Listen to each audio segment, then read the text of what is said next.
Hi friends, ఈరోజు నేను మనకి రుచిగా గుమగుమలాడే మటన్ కైమా కర్రీ ఎలా చేసుకోవాలని బ్యాచిలర్ బాయ్స్ సింపుల్గా చూపించబోతున్నాను.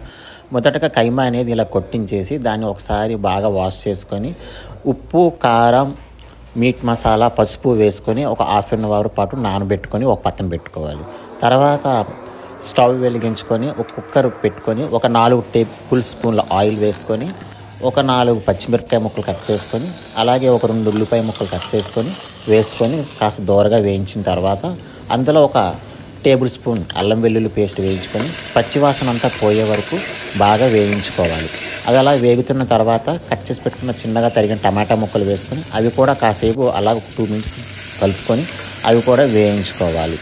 అవి అలా వేగిన తర్వాత మనం దాంట్లో ఒక చిటికెడంత ఉప్పు వేస్తే ఇంకొంచెం బాగా మగ్గిపోతే అది మగ్గిన తర్వాత ముందుగా మనం నానబెట్టుకొని ఉప్పు, కారం, మసాలా కలిపి పెట్టుకున్న మటన్ కైమా ఏదైతే ఉందో ఆ కైమాని ఆ కుక్కర్లో ఆ బౌల్లో వేసేసుకొని ఒకసారి ఆ మసాలా అంతా కలిసేలా కలుపుకొని కాస్త నీళ్ళు వేసుకొని, ఎందుకంటే మటన్ కాబట్టి నీళ్ళు వేస్తే ఉడికితే బాగుంటుంది. ఆ నీళ్ళు వేసిన తర్వాత కుక్కర్ క్యాప్ పెట్టుకొని ఒక హాఫ్ అన్ అవర్ పాటు ఒక 3 విజిల్స్ వచ్చే వరకు మనం అది ఉడకబెట్టుకోవాలి. అలా ఒక హాఫ్ అన్ అవర్ తర్వాత అది ఉడికిన తర్వాత చూద్దాం. ఇప్పుడైతే హాఫ్ అన్ అవర్ అయ్యింది, ఆల్మోస్ట్ ఉడికిపోయింది. ఇంకొంచెం మరిగితే బాగుంటుంది కాబట్టి నేనేం చేస్తానంటే మళ్ళీ ఇంకొంచెం ఒక పావు గంట సేపు మరగబెట్టుకుంటాను.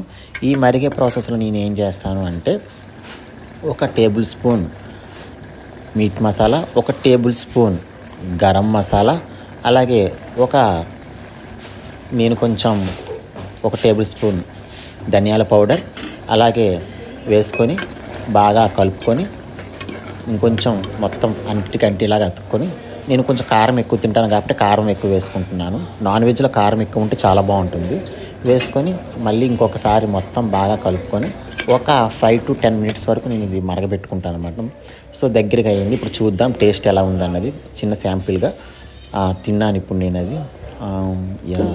Very nice, super. అసలు టేస్ట్ అయితే అదిరిపోయింది ఫ్రెండ్స్. ఇంక ఇది అన్నంలో కలుపుకుని తింటే ఎలా ఉంటుందని ఉంది. సో కలుపుకుని తిందాం. శాంపిల్కి అయితే మామూలుగా ఉప్పు, కారం అన్నీ బాగా సరిపోయాయి. ఏది ఎక్కువ కాలేదు, ఏది తక్కువ కాలేదు. ఫైనల్గా అయితే మనకి ఇదైతే రెడీ అయిపోయింది. చూస్తున్నారు కదా, మటన్ కైమా చాలా సింపుల్గా చేసేసుకున్నాను. ఇది ఇంకా తినడానికి ఆలస్యంగా ఇంకెందుకు తినేద్దాం. సో రైస్ కూడా పెట్టుకున్నాను. రైస్ పెట్టుకొని ఇది ఓన్లీ నార్మల్గా అలాగా రైస్లో వేసుకొని కలుపుకొని తినేస్తే సరిపోతుంది. సో కలుపుతున్నాను. చూడడానికి చాలా కలర్ఫుల్గా చాలా బాగుంది కదా, నాకైతే చాలా నచ్చింది చూడడానికి. ఇప్పుడు తింటున్నాను. చాలా బాగుంది ఫ్రెండ్స్ కర్రీ మాత్రం. ఎందుకంటే ఇది తింటే కొంచెం ఆవకాయలా ఉంది. నెక్స్ట్ వచ్చి కైమా కాబట్టి మన హెల్త్కి కూడా చాలా మంచిది. ఇది మటన్ కూడా హెల్త్కి చాలా మంచిది.